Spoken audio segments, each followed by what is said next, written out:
When faced with the question, what is my favorite book, it was really easy for me. Considering the fact that I've been in love with Harry Potter all my life, it was obviously going to be one of those books. So, Harry Potter and the Deathly Hallows is my favorite book. And to be completely honest, I'm kind of obsessed with Harry Potter. I mean, look at all this stuff and tell me I'm not obsessed. I even sometimes dress up my monkey like it's a wizard. You are pretty awesome. We're really getting off topic because the main point of this video is my favorite book. Deathly Hallows really is my favorite book because I think it made more sense to me. I mean, the other books just kind of left you in the dark sometimes. Like, what happened to Snape? Why did he hate Harry so much? This one just really explains everything. It tells you about, the characters that you really never got to know that well, and it tells you what happens in the end.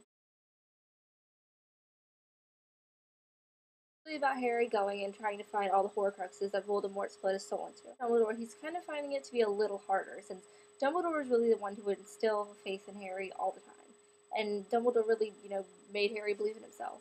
So now with just Ron and Hermione, it's a little hard on him. So Harry kind of gets himself into a lot of trouble since Dumbledore's gone now, because he really just doesn't know what to do.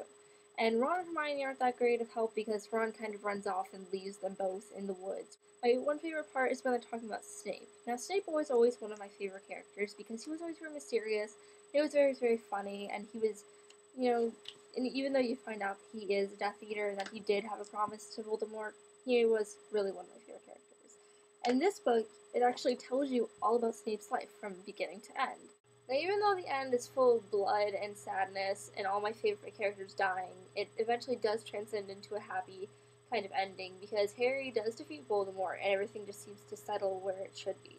And Jenny and Harry have a family, and so do Ron and Hermione and all the other characters in the book, and it just is a perfect closure to the whole entire series. So even though it is the last one, and even though they do kill off many of my characters, Deathly Hallows is my favorite book.